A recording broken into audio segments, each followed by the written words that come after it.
الأرضين والصلاة والسلام على من كان نبيا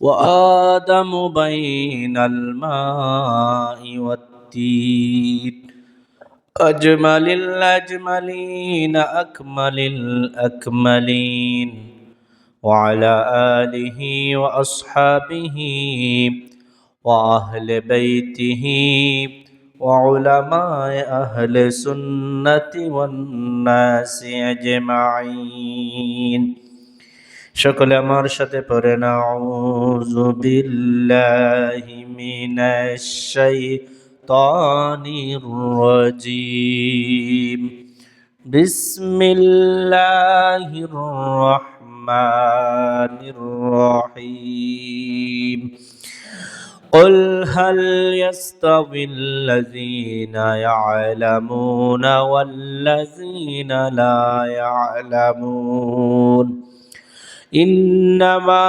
يتذكر أولو الألباب صدق الله العظيم وصدق رسوله النبي الحبيب الكريم وقال الله تعالى في شان حبيبه مخبرا وآمرا إن الله وملائكته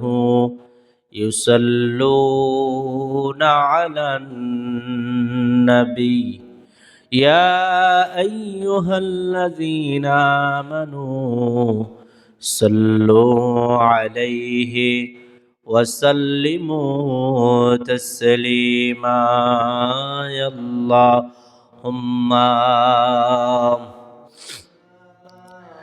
سيدنا مولانا محمد وعلى سيدنا مولانا কোথায় রইলেন পানির রাসূল আমাদেরকে সারিয়া আপনি বিনে কি লাভ হবে এই দরাতে বাঁচিয়া আল্লাহুম্মা সাল্লি سيدنا مولانا محمد وعلى آل سيدنا مولانا محمد بلغ العلا بكماله كشف الدجى بجماله حسنت جميع خصاله صلوا عليه وآله উপস্থিত সম্মানিত মুসল্লিয়ান কেরাম, পর্দানিশীন মা ও বোনেরা, সকলের নিকট আমি গুনাহগারের সালাম। আসসালামু আলাইকুম ওয়া রাহমাতুল্লাহি ওয়া বারাকাতুহু। মহান রব্বুল আলামিনের দরবারে শুকর এবং সুজুদ যে আল্লাহ রব্বুল আলামিন আমাদেরকে পবিত্র রজব চাঁদের শেষ তারিখ, শেষ জুমাবারে মসজিদে আসার বসার তৌফিক দিয়েছেন। সেই জন্য মহান রব্বুল আলামিনের দরবারে আমরা কালিমাতুশ শুকর আদায় করি। সকলে বলে আলহামদুলিল্লাহ।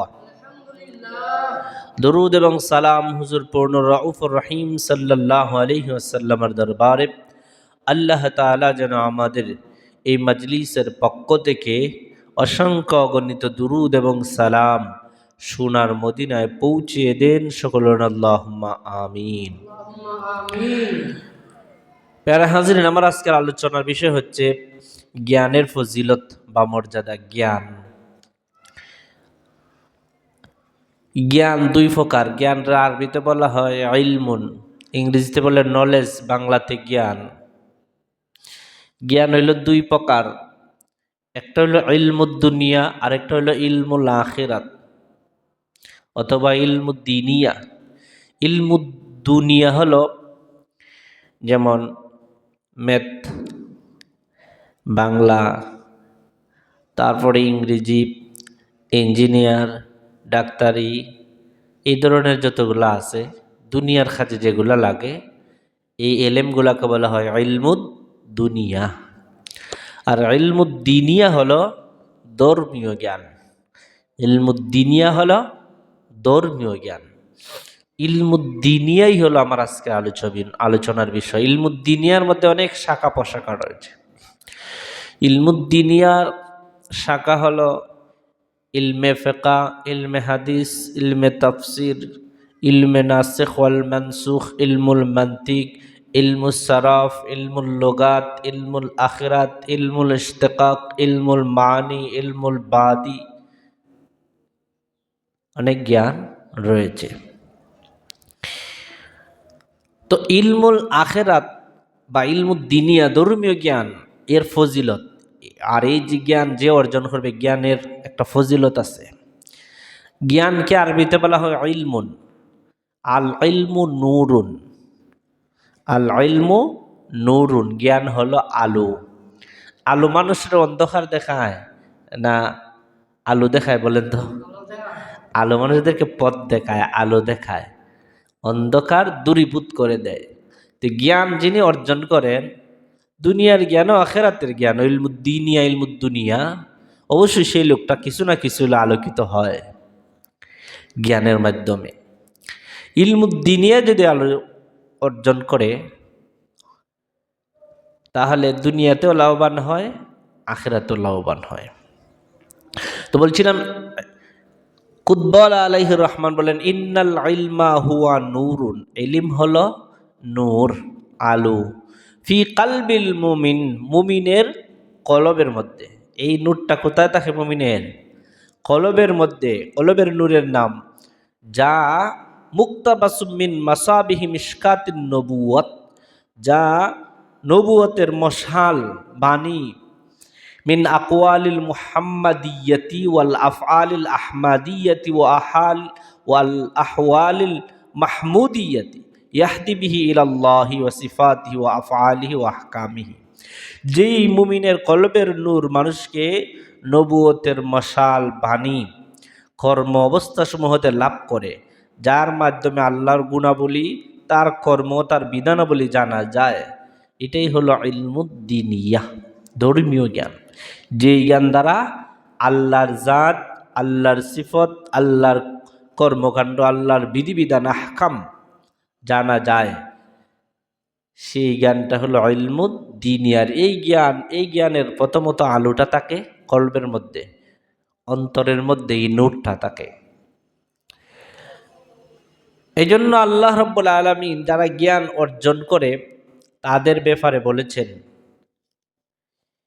বিসমিল্লাহির রহমানির রহিম, ইয়ারফাইল্লাহুল্লাযীনা আমানু মিনকুম ওয়াল্লাযীনা উতুল ইলমা দারাজাত। আল্লাহ রাব্বুল আলামিন বলেন যারা জ্ঞান অর্জন করলো, আল্লাহ রাব্বুল আলামিন তাদের মর্যাদা বৃদ্ধি করে দেন, তাদের দরজাত সমূহ, তাদের মর্যাদা সমূহ, তাদের বৈশিষ্ট্য সমূহ, তাদের গুণাবলী সমূহ আল্লাহ রাব্বুল আলামিন নিজ কুদরতে ওই জ্ঞানী লোকদের মর্যাদা বৃদ্ধি করতে থাকেন, বৃদ্ধি করতে থাকেন, বৃদ্ধি করতে থাকেন। জোরে বলুন সুবহানাল্লাহ। তো যে জ্ঞান অর্জন করবে সেই ব্যক্তি মর্যাদা স্বয়ং আল্লাহ বাড়ায় দিবেন। এজন্য আল্লাহ রাব্বুল আলামিন অপর আয়াতে বলেন কুল হাল ইয়াস্তাবিল্লাযীনা ইয়ালামুনা ওয়াল্লাযীনা লা ইয়ালামুন।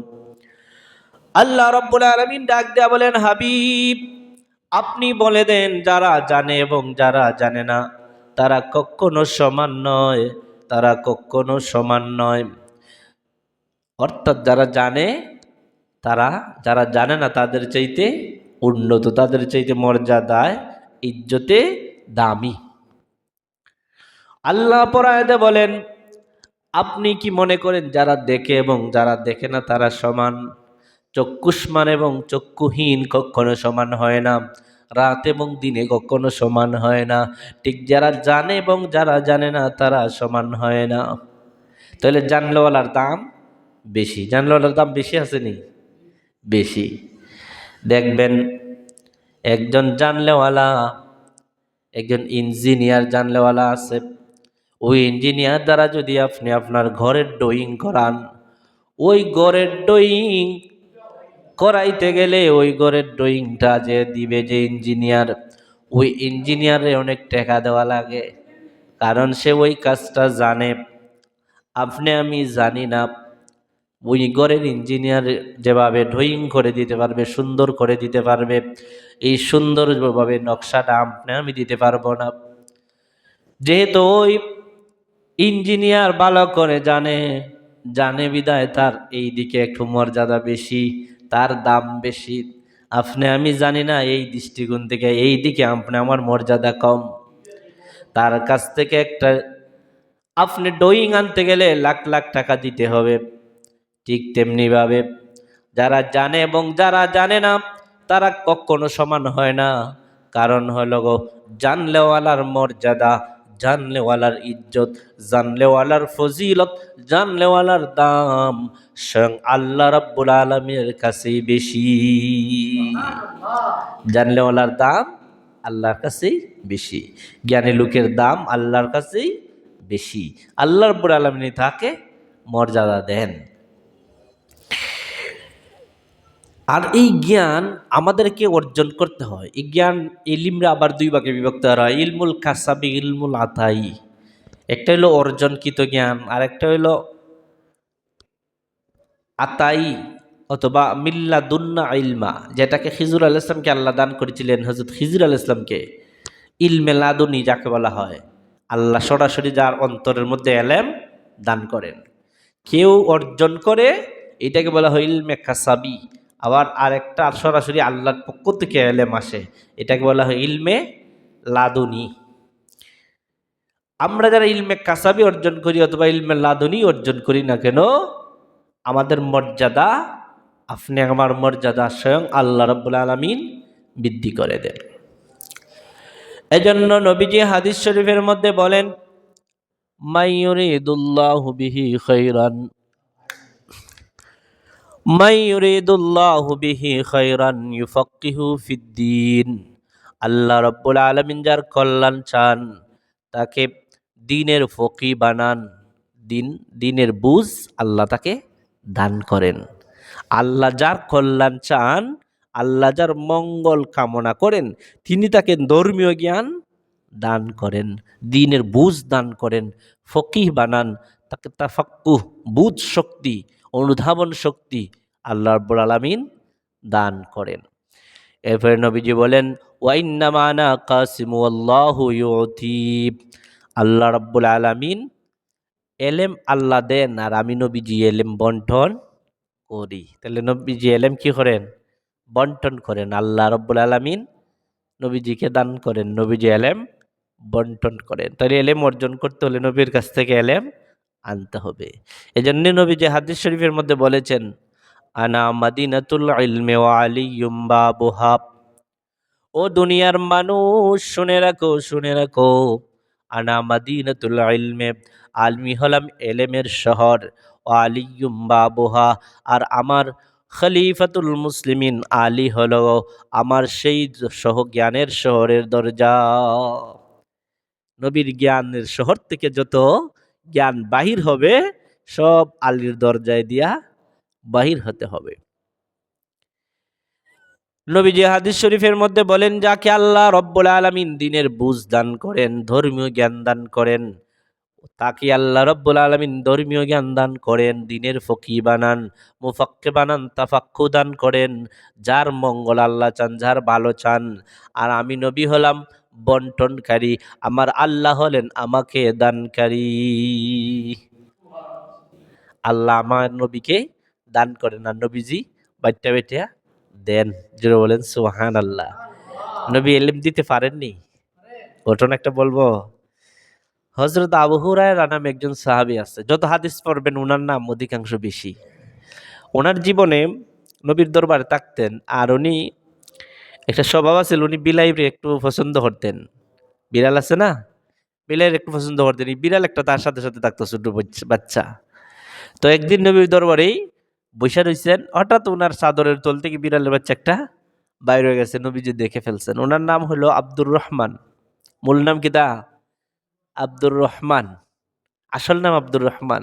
তো যখন বিড়ালের বাচ্চা ওনার কুচ থেকে বাইরে হয়ে গেল চাদরের নিচ থেকে, ও নবীজি দেখলেন, দেখিয়া বললেন, ইয়া আবা হুরায়রা, হে বিড়াল ছানার বাপ। সুবহানাল্লাহ। এরপর থেকে আবু হুরায়রা হয়, আমার নাম আর আব্দুর রহমান না, আমার নাম এখন থেকে সাহাবায়ে কেরাম রাখবেন, আপনারা ডাকবেন কি? আবু হুরায়রা বলে। আমি নবীর দেওয়া নামটারে আমি পছন্দ করছি, আমি এই নামই পরিচিত হতে চাই। ওই যে নবী বলছিলেন আব্দুর রহমান, আব্দুর রহমানও কিন্তু নবীজি রাখিয়া দিয়েছেন নাম। তার ইসলাম গ্রহণ করার পূর্বে তার নাম ছিল আব্দুস শামস, সূর্যের বাপ। আব্দুল উজ্জাহ তার নাম ছিল। ইসলাম গ্রহণ করার পর নবীজি তার নাম রেখে দিয়েছেন আব্দুর রহমান। আর একদিন নবীজির দরবারে বসে রইছেন, বসা অবস্থায় চাদরের তল থেকে, ওনার চাদরের তল থেকে একটা বিড়ালের বাচ্চা বাইরে হয়ে গেছে। নবীজি দেখে বলছেন, ইয়া আবা হুরায়রা, হে বিড়াল ছানার বাবা। তখন থেকে আবু হুরায়রা বলেন, আমি আর আব্দুর রহমান হতে চাই না, এখন আমি আমার নবীর মোহব্বত কইরা যে আমারে একটু কি হইরা যে একটা নাম দিছেন, এই নামটাই আমি পছন্দ করলাম, আমার নাম এখন থেকে আবু হুরায়রা। এখন পর্যন্ত সারা পৃথিবীর মানুষ আবু হুরায়রা নামেই চিনে। তো এই আবু হুরায়রা বেশি জ্ঞান ট্যান ছিল না, এলেম খালাম ছিল না, এলেম নাই। নবীর দরবারে বসে সমস্ত সাহাবীরা নবীর কথা শুনে শুনে মুখস্থ করে রাখে, পরবর্তীতে বলতে পারে। কিন্তু আবু হুরায়রা পারে না, জ্ঞান নাই একদম। আজকে একটা হাদিস শুনছে, দুইটা হাদিস শুনছে, কিন্তু বিকাল বেলা বলতে পারে না। কিছুক্ষণ পরে এই মজলিসের পরে আর বলতে পারে না। অন্যান্য সাহাবায়ে কেরাম বলতে পারেন। তো একদিন গিয়া নবীকে বলতেছে, ইয়া রাসূলুল্লাহ, হাবিবাল্লাহ, আপনার হাদিস আপনার সাহাবায়ে কেরাম শুনেন, তারা মুখস্থ রাখতে পারেন, কিন্তু আমি আবু হুরায়রা তো একটা কত মুখস্থ রাখি না, আমি যত শিখি দুই সব বুইলা লাই। তা আমি কি করতাম, আমার একটু পরামর্শ দেন। ওনার জীবনীর মধ্যে এই ঘটনা আছে। তা আবু হুরায়রা যখন এই কথা বললেন, নবীজি বললেন, একটা চাদর লিয়াও। কি আনতেন? একটা চাদর। নবী চাদর লিয়ে আসলেন, আবু হুরায়রা চাদরটার এখানে বিছাও। নবীজির সামনে চাদর বিছাইলেন। নবীজি উপরের দিকে হাত বাড়াইলেন, আসমানের দিকে দুই হাত বাড়াইয়া তিনবার যেন চাদরের মধ্যে কি দিলেন। আবু হুরায়রা বললেন, তোমার বুকের মধ্যে লাগাও চাদর। আবু হুরায়রার বুকের মধ্যে চাদর লাগাইল। এরপরে বললেন, আবু হুরায়রা, যাও, এখান থেকে তোমার মুখস্থ শক্তি বেড়ে যাবে। হযরত আবু হুরায়রা রাদিয়াল্লাহু তাআলা আনহু বলেন, নবীজি আমার যেদিন থেকে আমি রাহমাতুল লিল আলামিনের সামনে বসলাম, সামনে বসার পর নবীজি যেদিন থেকে আমাকে চাদরের মধ্যে কি যেন দিলেন উপর থেকে তিনবার, আমি বললাম, ইয়া রাসূলুল্লাহ, ইয়া হাবিবাল্লাহ, আপনার দেওয়া কোনো হাদিস আমিও স্মরণ রাখতে পারি না, আমার জ্ঞান বলতেই নাই। আমি মজলিস থেকে উঠলে আপনার কোনো কথা স্মরণ রাখতে পারি না, হাদিস মনে রাখতে পারি না, আমার এই অবস্থা। নবীজি বললেন, ও আবু হুরায়রা, আমার সামনে চাদর রাখো। আমি নবীর সামনে চাদর রাখলাম। চাদর রাখার পর নবী যেন আসমান থেকে কি যেন তিনবার ধরলেন আর আমার চাদরে রাখলেন। তিনবার রাখার পর আমাকে বললেন, তোমার বুকে লাগাও। যেদিন থেকে আমি আমার বুকের মধ্যে নবীজির এই দেওয়া চাদর লাগাইলাম, এরপর থেকে নবী যত কথা বলেন একটা কথাও আর আমি বলি না, সব আমার মুখস্থ হয়ে যায়। আমার মুখস্থ শক্তি বেড়ে গেল। কেমন বেড়ে গেল? নবীজি যখন বিদায় হজে ভাষণ দেন, তখন সোয়া লক্ষ সাহাবায়ে কেরাম ছিলেন ওনার সামনে। আবু হুরায়রা রাদিয়াল্লাহু তাআলা আনহু যত হাদিস বর্ণনা করেছেন সাহাবায়ে কেরাম, কোন সাহাবায়ে কেরাম আবু হুরায়রার চাইতে বেশি হাদিস বর্ণনা করতে পারেন নাই। উনি ৫,৩০০ কতটা হাদিস, ৭৪টা না কতটা হাদিস মুখস্থ করেছেন, বর্ণনা করেছেন ওনার থেকে হাদিস। আর আয়েশা রাদিয়াল্লাহু তাআলা আনহার হাদিস হলো ২২১০টি। নবীর স্ত্রী আয়েশার চাইতে উনি আর হাদিসের মুখস্থর ব্যাপারে জ্ঞান বৃদ্ধি পেয়ে গেল। কেমনে? ওই যে নবী একদিন দিয়েছিলেন এলেম, এই এলেম পাইয়া আবু হুরায়রা রাদিয়াল্লাহু তাআলা আনহু এলেমের কি হাদিসের হাফেজ হয়ে গেলেন, হাফিজুল হাদিস হয়ে গেলেন। যত সমস্ত সাহাবায়ে কেরাম হাদিস বর্ণনা করেছেন সবার চাইতে আবু হুরায়রা বেশি হাদিস বর্ণনা করেছেন। জুড়ে বলেন সুবহানাল্লাহ। তাহলে নবী যে ওই যে বলছেন আল্লাহ, নবীজি বলছেন যে আনা কাসমু আল্লাহু ইউতি, আল্লাহ আমার দেয় আমি নবী বন্টন করি। নবী সরাসরি হযরত আবু হুরায়রা রাদিয়াল্লাহু আনহু দান কইরা দেখাইয়া দিছেন যে আমি আল্লাহ দিলে আমি এটা বন্টন কইরা দিতে পারি। আমি যদি আপনার ঈদুল মিলাদের পর আপনি 10 কেজি জিলাপি বাইট্টা দেন, মসজিদে পারবেন না? সমস্যা কি তা? আপনারা তো টাকা খরচ দিতেন না, বাইট্টা দিতেন। হুজুরের টাকা দিতে গেছে। তো আল্লাহ রাব্বুল আলামিন নবীকে এলেম দিতেছেন, দিতে থাকবেন। নবীর কাছে এলেম দুনিয়ার আউয়াল আখিরের সমস্ত এলেম আল্লাহ নবীকে দান করেছেন। নবী বলেন এই এলেম আমি বন্টন করি। আবু হুরায়রা রাদিয়াল্লাহু তাআলা আনহুকে নবী এমন এলেম দিছেন, চাদর যখন বুকে লাগাইছেন এরপর থেকে নবীর হাদিস শুনলে আর হাদিস ভুলে না। উনি হয়ে গেলেন সমস্ত সাহাবার চাইতে সবচেয়ে বেশি হাদিস বর্ণনাকারী। জুড়ে বলেন সুবহানাল্লাহ। এখন আসেন আমরা যদি এই জ্ঞান অর্জন করি, আল্লাহ বলছেন যাকে আল্লাহ দ্বীনের জন্য ধর্মীয় জ্ঞান যারা অর্জন করে তাকে আল্লাহ মঙ্গল দিতে চান, মঙ্গল দেন, সেই অর্জন করতে পারে। এই জ্ঞান অর্জন করলে আমাদেরকে একটু কষ্ট করতে হবে, মেহনত করতে হবে। আর যদি আপনি কষ্ট মেহনত করে অর্জন করতে পারেন দুনিয়া এবং আখেরাতে উভয় দিকেই লাভবান। এখন এই জ্ঞান অর্জন করার মাধ্যম কিভাবে আপনি অর্জন করবেন? অর্জন দুইভাবে করা যায়। একটা হলো প্রাতিষ্ঠানিক আর একটা হলো অপ্রাতিষ্ঠানিক। প্রাতিষ্ঠানিক হইল ইয়া আপনি ধর্মীয় শিক্ষালয়ে যাবেন, মসজিদে মক্তবে যাবেন, মাদ্রাসায় যাবেন, ধর্মীয় জ্ঞান শিক্ষা অর্জন করবেন। আরেকটা হলো অপ্রাতিষ্ঠানিক, প্রতিষ্ঠানে যাওয়া লাগবে না, এছাড়া অন্যান্যভাবে জ্ঞান অর্জন করা যায়। আপনি ওয়াজ যাইতেছেন, ওয়াজ শুনতেছেন, জ্ঞান অর্জন হইতেছে না? হইতেছে। আপনি প্রতি জুমাবারে মসজিদে আসতেছেন, মসজিদে আইসা প্রতি জুমাবারে আপনি হুজুরের বক্তব্য শুনেন। আপনার যদি নিয়ত থাকে যে আমি হুজুরের কথা শুনমু, শিখমু, এটা আপনার জ্ঞান অর্জন হইতেছে। খালি স্কুল মাদ্রাসাত গেলে জ্ঞান অর্জন না, এটা প্রাতিষ্ঠানিক।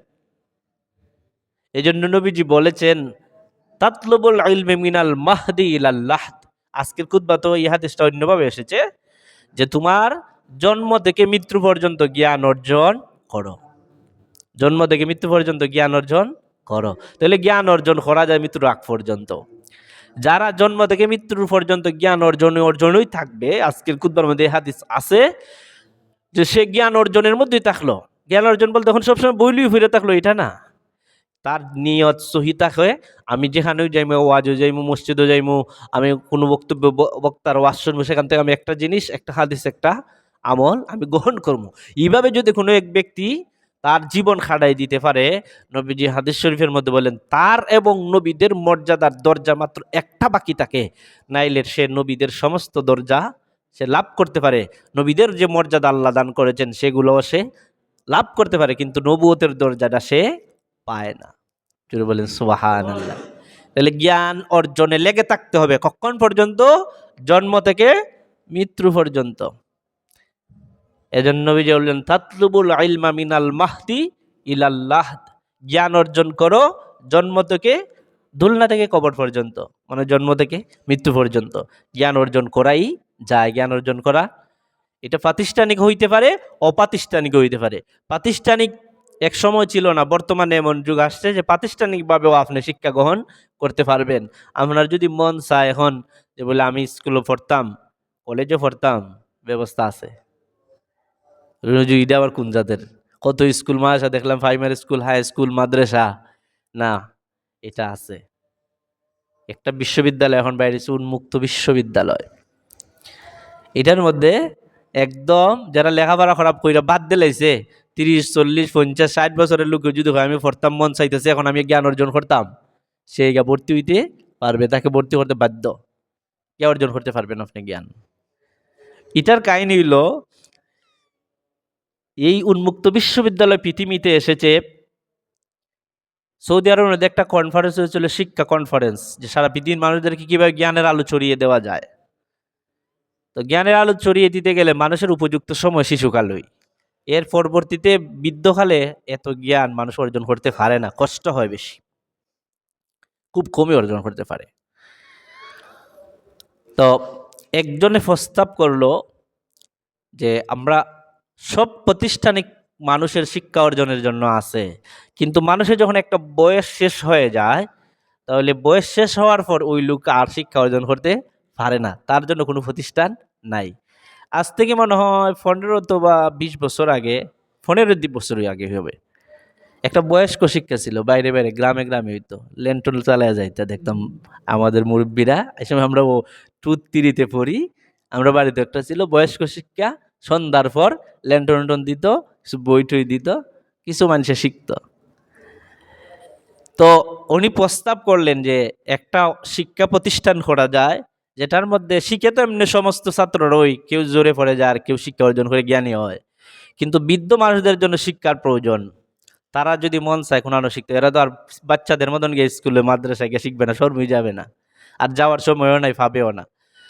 তখন প্রস্তাব করা হলো যে বৃদ্ধ এবং মানুষ যারা লেখাপড়া করে 2 বছর 5 বছর 10 বছর গ্যাপ 20 বছর গ্যাপ গেছে, বেটা আর পড়ে না, এখন মন চাইছে বেটার পড়তো, তাহলে বেটা পড়তো না, একটা ব্যবস্থা করা দরকার।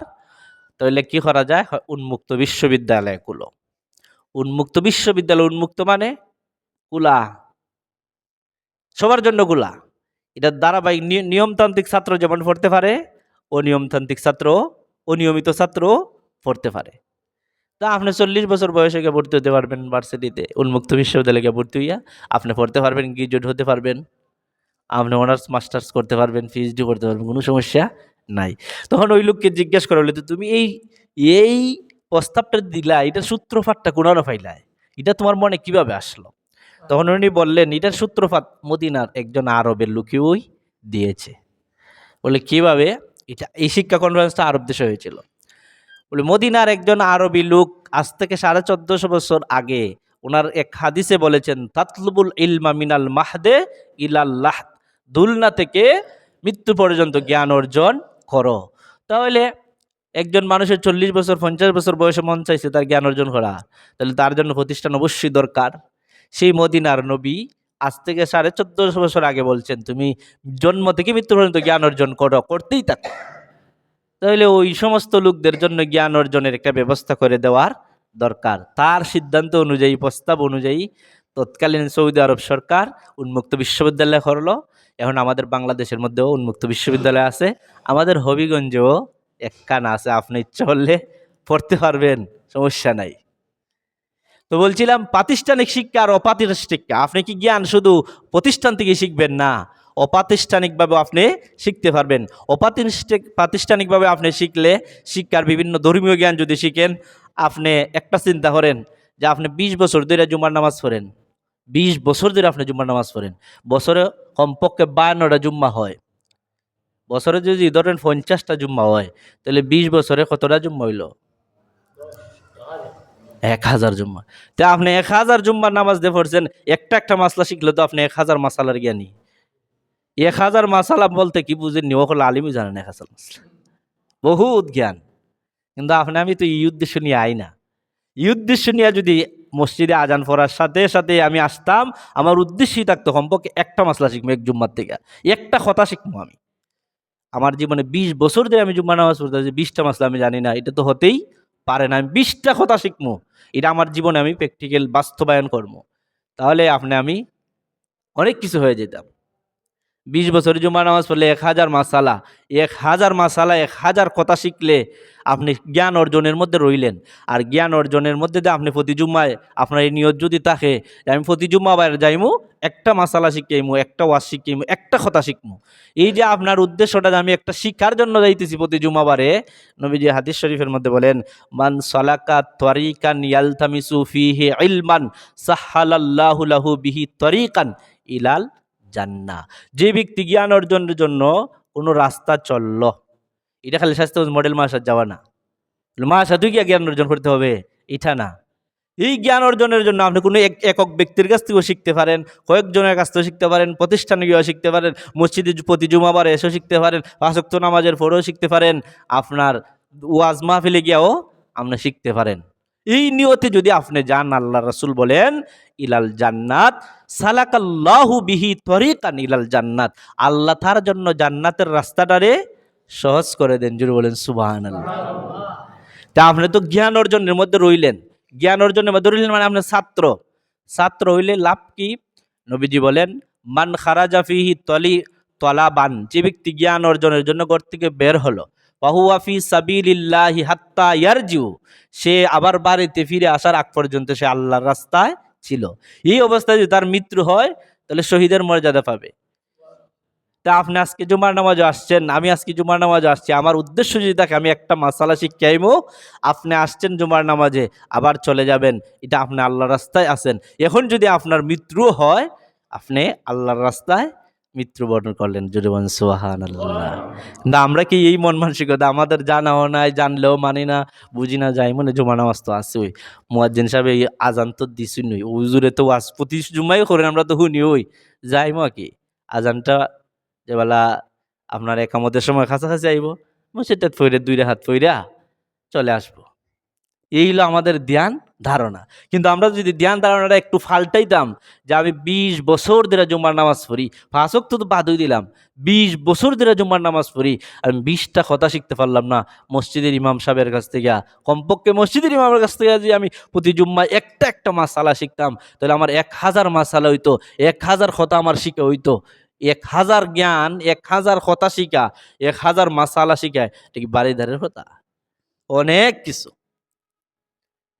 এরপরে যে নবীজি বলেন, তুমি যদি জ্ঞান অর্জনের মধ্যে থাকো, তোমার নিয়ত যদি ওই ধরনের থাকে, ওয়া ইন্নাল মালাইকাতা, নিশ্চয়ই আল্লাহর যত ফেরেশতা আছে সমস্ত ফেরেশতা মণ্ডলী, লাতাদাউ আজনিহাতা রিদা আলি তালাবাল ইলম, এই জ্ঞান অর্জনকারীর জন্য আল্লাহর নূরের ফেরেশতার নূরের ফাঁকা বিছিয়ে দেয়, আর সেই ফাঁকার উপর দিয়া জ্ঞান অর্জনকারী তার গন্তব্যস্থলে পৌঁছে যায়। জুড়ে বলেন সুবহানাল্লাহ। আপনি যদি জ্ঞান অর্জনের জন্য আপনি আজকে জুমার নামাজ আইসা দেখেন, আপনিও খালি স্বাস্থ্যগঞ্জ মডেল মায়ের গেলে জ্ঞান অর্জনের জন্য না, আপনি ওয়াজ মাহফিলে যখন যান তখন নিয়ত করে যাবেন আমি একটা মাসালা শিখবো। আপনি যখন জুমার নামাজে আসেন, আমি একটা মাসালা শিখার জন্য যাইতেছি, জ্ঞান অর্জনের জন্য যাইতেছি। আপনি যখন শবে বরাত আসবেন, লাইলাতুল বরাত আসবেন, শবে কদরে আসবেন, বিভিন্ন অনুষ্ঠানে যাবেন, ধর্মীয় যেখানে আলোচনা হবে, সেখানে আপনার উদ্দেশ্য থাকতে হবে যে আমি কমপক্ষে একটা মাসালা শিখার জন্য যাচ্ছি। আর যদি ওই শিখার উদ্দেশ্যটা থাকে, তাহলে আল্লাহর রহমতের নূরের ফেরেশতাদের, আপনি ফাঁকার মধ্যে হাইটটা হাইটটা যাইতেছেন, আপনি আল্লাহর সন্তুষ্টির জন্য জ্ঞান অর্জনকারী, আপনি একজন ছাত্র। আর এই ছাত্রের মর্যাদা এতটুকু যে আল্লাহর নূরের ফেরেশতার আপনি ফাঁকার মধ্যে ফাড়া দিয়ে দিয়া আপনি আপনার গন্তব্যস্থলে পৌঁছে যাবেন। এই হাদিসের ব্যাখ্যায় লেখা আছে যে আল্লাহর নূরের ফেরেশতার ফাঁকার মধ্যে ছাত্র যখন তলাবুল ইলম যায় তখন ফাড়া দেয়া যায়। এটা এটা তো হাদিসের কথা। এর মানে হলো যে আল্লাহ নিজ কুদরতে, নিজ হেফাজতে যেখানে সেই জ্ঞান অর্জন করত, সেখানে গন্তব্যস্থলে আল্লাহ রাব্বুল আলামিন তাকে পৌঁছিয়ে দেন। জোরে বলেন সুবহানাল্লাহ। তাহলে জ্ঞান অর্জনকারীর মর্যাদা আসেনি? বহুত আছে। কেমন মর্যাদা আছে? নবীজি হাদিস শরীফের মধ্যে বলেন, তালাব ফাদলুল আলিমে আলাল আবিদ, আলেমের মর্যাদা হলো আবেদের উপর, কাফাদলিল আলা আদনা ইকুম, একজন নর্মাল লোকের থেকে যখন একজন সাধারণ একজন নর্মাল লোক, তার চাইতে অন্য একজন মর্যাদামণ্ডিত লোকের মর্যাদা যেমন বেশি, ঠিক এক আবিদ যারা, আবেদ মানে এবাদত বন্দিগি যারা করে, ধর্মীয় জ্ঞান ট্যান বেশি নাই, কিন্তু এবাদত বন্দিগি তার নামাজ রোজা ইমান আমল আখলাক সব ঠিক আছে, ওই আবেদ ব্যক্তির 1000 আবেদের চাইতেও, আরেক হাদিসে এসেছে 1000 আবেদের চাইতেও একজন আলিম ব্যক্তির, জান্নাওয়ালা ব্যক্তির মর্যাদা বেশি। আসাদুল আলিমে আলাল আবিদে, 1000 সাধারণ লোক যারা আমল আখলাক ভালো, ওই 1000 সাধারণ লোকের চাইতে একজন আলেমের শয়তানের নিকট বেশি খারাপ। শয়তান তাকে বেশি ভয় পায়, কারণ শয়তান 1000 আবেদ লোকরে পথভ্রষ্ট করতে 1 মিনিট সময় লাগবে না, কিন্তু একজন আলেম রে, হক্কানি রব্বানি আলেম রে পথভ্রষ্ট করতে সে পারে না। হযরত ইমাম সিররে সাক্তি নামে একজন আল্লাহর ওলি আছেন, ওনার কাছে একদিন শয়তান আসছে পথভ্রষ্ট করার জন্য। দেখি উনার চেষ্টা করা যায়। উনি রাতের বেলায় পাহাড়ের মধ্যে তাহাজ্জুদ নামাজ পড়তেছেন। তো শয়তান এসেছে নূর লইয়া, খুব সুন্দর ঝমকালো আলো লিয়া। ওই নূরটাকে ডাক দিতেছে, এ সরের শক্তি, আমি তোমার আল্লাহ আসছি, তুমি আমার দেখে তাকাও। সরি ইমাম সরের শক্তি তো নামাজ পড়ছে, তাহাজ্জুদের নামাজ টামাজ পড়ছে। ওইটা ইমাম সরের শক্তির মনে মনে কল্পনা লোরে তো বুঝে না, আল্লাহ জীবন এইভাবে হয় না যে আমি আল্লাহ তোমার দরবারে আইছি। আর মানব সুরতে মানুষ কখনো আল্লাহকে দেখতে পারবে না। লা তুদরিকুহুল আবসার ওয়া হুয়া ইউদরিকুল আবসার ওয়া হুয়াল লাতীফুল খাবীর। কোনো ব্যক্তি চর্মচক্ষু দ্বারা সরাসরি আল্লাহকে দেখা সম্ভব নয়, দেখতে পারবে না। তো ইমাম সরের শক্তি বললেন, আল্লাহরে তো বাস্তবে এমনি দেখা যায় না, স্বপ্নে মানুষ দেখতে পারে, এটা হইল ভিন্নতা। কিন্তু সরাসরি মানব একমাত্র রাসূল সাল্লাল্লাহু আলাইহি ওয়াসাল্লাম ছাড়া কেউ সরাসরি আল্লাহকে দেখতে পাবে না। এটা হলো আল্লাহর বিধান, এটা নীতি, উনি তো জানেন। তো শয়তান যখন আইসা বলতেছে শরীরে থাকতে, আমি তোমার আল্লাহ আসছি, তুমি আমার সাথে কথা বলবা না, খুব সুন্দর সুন্দর কথা বলতেছে, খুব সুন্দর সুন্দর বচন ভঙ্গিতে বলতেছে। ইমাম শরীরে সাক্তি রহমতুল্লাহ বললেন, এটা তো সম্ভব না, আমার আল্লাহ তো এইভাবে আইসা আমারে ডাকার কথা নয়। ইমাম শরীরে সাক্তি বললেন, লা হাওলা ওয়ালা কুওয়াতা ইল্লা বিল্লাহিল আলিয়্যুল আযীম। যখন এই কথা বলছেন, দেখা যায় হই গেল নূর, হই গেল আলো, সব ভাঙ্গিয়া তসনদিয়া জমিনের মধ্যে পড়ে গেছে। শয়তান ওইটা দৌড় লইছে। ইমাম সিররে সাক্তি রহমতুল্লাহ আলাইহি বললেন, আউযু বিল্লাহি মিনাশ শাইতানির রাজিম, আল্লাহ আমার এই শয়তান থেকে হেফাজত করছেন। জুড়ে বলেন সুবহানাল্লাহ। এই জন্য হক্কানি রব্বানি আল্লাহর ওলি যারা, আলেম যারা, তাদেরকে শয়তানে পথভ্রষ্ট করতে পারে না। কেন পারে না? কারণ শয়তানের যত ধরনের শয়তানির ফন্দি আছে, ওই আলিমে, হক্কানি রব্বানি আলেমে জানে কিভাবে তাকে ফন্দি হইরা শয়তানে বাইর করে দিতে চায় সঠিক রাস্তা থেকে। তা আপনি যদি তালেবুল ইলম থাকেন, আপনি যদি জ্ঞান অর্জনের মধ্যে থাকেন, তাহলে কি হবে? আর একটা হাদিস আমি আপনাদের সামনে শোনাই। রাসূল সাল্লাল্লাহু আলাইহি ওয়াসাল্লাম বলেন, মান সালাকা তরিকান ইয়ালতামিসু ফিহি ইলমান, যে ব্যক্তি জ্ঞান অর্জনের জন্য অনুসন্ধান হলো, জ্ঞান তালাশ করতে চায়, সে বাসাত বইয়ে বই ফিরে জ্ঞান অর্জন তালাশ করতে পারে, সে একজন উজুরের দ্বারা গিয়াও জ্ঞান তালাশ করতে পারে, সে স্বাস্থ্য মডেল কামেরাত ভর্তি হয়ে জ্ঞান তালাশ করতে পারে, সে আরও এখন গুগল আছে, ছাপ দিয়া বলে আমি নামাজের ফরজ কয়টা দেখি, গুগল হুজুরের জিগায়, এটাও জিগায় এসে শিখতে পারে। ইউটিউবে এখন অনেক হুজুরের বক্তব্য আছে, আমি একটা বক্তব্য শুনে এখান থেকে আমার যে জিনিসটা দরকার আমি আটকে গেছি, এটা শিখতাম চাই। যে কোনোভাবে যেই ব্যক্তি জ্ঞান অর্জনের মধ্যে থাকে, তালাশের মধ্যে থাকে, নবীজি বলেন, সাহালাল্লাহু লাহু বিহি তরিকান ইলাল জান্নাত, আল্লাহ রাব্বুল আলামিন তার জন্য, যে লোক জ্ঞান অর্জনের তালাশে থাকলো, তার জন্য আল্লাহ রাব্বুল আলামিন জান্নাতের রাস্তাটা সহজ করে দেন। জোরে বলেন সুবহানাল্লাহ। জান্নাতের রাস্তা কি হয়? সহজ হয় জ্ঞান অর্জনের উদ্দেশ্যে আপনি তালাশে থাকলে। এরপরে বলেন, ওয়ামাজতামা কাউমুন ফি বাইতি মিন বুয়ুতিল্লাহ ইয়াতলুনা কিতাবাল্লাহি ওয়া ইয়াতাদারাসুনাহু বাইনাহুম, যে কোনো কওমের লোক, কোনো এলাকার লোক, গ্রামের লোক, কোনো পরিবারের লোক, তারা যদি আল্লাহর কিতাব পড়ে, মানে কোরআন শরীফ পড়ে, অথবা কোনো মাসালা মাসাইল আলোচনা করে, কোনো একটা জিনিস শিখে, এই ধরনের ধর্মীয় জ্ঞান নিয়ে তারা আলোচনা করে, পর্যালোচনা করে, তাহলে ইল্লা নাজালাত আলাইহিম, আল্লাহ রাব্বুল আলামিন সেই জায়গার মধ্যে সাকিনা নাজিল করেন, প্রশান্তি নাজিল করেন, ওয়া গাশিয়াতুহুমুর রহমাত, আর আল্লাহর রহমতের ফেরেশতা ওই জায়গাটারে চতুর্দিক দিয়া বেষ্টনী হইরা রেখে দেয়। ওয়া হাফফাতহুমুল মালাইকা, আল্লাহর রহমত ওইখানের মধ্যে বেষ্টনী বান্ধা রাখে, আর আল্লাহর ফেরেশতারা ওই জায়গাটাকে পাহারাবদ্ধ দিয়া রাখে, এই জায়গাটাকে সংরক্ষণ করে। এবং ওয়াজাকারাহুমুল্লাহু ফিহিন্না ইনদাহু, আল্লাহ রাব্বুল আলামিনের যে স্মরণ তারা একত্রিত হইয়া এই জায়গার মধ্যে করছে, এখানের মধ্যে আল্লাহ রাব্বুল আলামিনের রহমত, আল্লাহর শান্তি, আল্লাহর সাকিনা আল্লাহ এখানের মধ্যে নাজিল করতে থাকেন। জোরে বলেন সুবহানাল্লাহ। তাহলে এই এই তালা মানে এক কথায় যে জ্ঞান অর্জনের মজলিস যেখানেই হবে, আমি এখন মনে করেন জ্ঞান অর্জন করতেছি, আমি বলতেছি, আপনারা শুনতেছেন, আপনার যদি নিয়ত থাকে যে আমি একটা কথা শিখবো, ওই যে বসে আছেন, এটা আপনি ছাত্রের মর্যাদাত আছেন, আপনি শিকার অর্জনের আছেন, ওই ধরনের মজলিস, এটা আপনার পরিবারও হতে পারে, আপনার আপনার ছেলে মেয়েলই আপনি শিক্ষা দিতে পারেন, নিতে পারেন, আপনি একজন শিক্ষকের দ্বারাও যেতে পারেন, এটা মাদ্রাসাতেও হইতে পারে, এটা ওয়াজ মাহফিল হইতে পারে, যে কোনো জায়গা যেখানে আপনার ধর্মীয় জ্ঞান আলোচনা হইতেছে, শিকার জন্য, বুঝার জন্য, জানার জন্য, ওই জায়গাটার মধ্যে আল্লাহর রহমত, সাকিনা, প্রশান্তি নাজিল হয়। প্রশান্তি কি? প্রশান্তি হলো অন্তরের প্রশান্তি। আল্লাহ রাব্বুল আলামিন অন্তরে প্রশান্তি দেন মানুষের। অন্তরে যখন প্রশান্তি দেন, আপনি দুনিয়ার অনেক জ্বালাত থাকতে পারেন, টেনশনে থাকতে পারেন, কিন্তু আপনার অন্তর প্রশান্ত থাকবে। আপনার অন্তরে তো বেহুশ হবে না। আপনার অন্তরের একটা যে আপনার স্থিরতা, এটা আপনি পাইবেন, স্বাদটা আপনি পাবেন। আর না হলে অন্তরের স্বাদ যখন আপনি পাবেন না, আপনি মনে করেন আপনি নামাজই পড়েন, এই নামাজ পড়লে নামাজ পড়ার বিভিন্ন, নামাজ যারা পড়ে তাদের বিভিন্ন স্তর আছে। যারা অন্তরের নামাজ পড়া প্রশান্তি পায়, নামাজ পড়লে তার ভালো লাগে, অন্তরের মধ্যে তার একটা আলাদা তৃপ্তি অনুভব হয়, তার নামাজ আর যে তৃপ্তি পায় না তার নামাজ সমান হবে না। সেই ইমাম সাহেব 10 আয়াত পড়লো না 20 আয়াত পড়লো, এটাতে খেয়াল থাকবে না। তার খেয়াল থাকবে ইমাম সাহেব যে পড়ছে ফরাডার সুন্দর সুর, মর্যাদা, এই দিক দিয়ে তার খেয়াল থাকবে।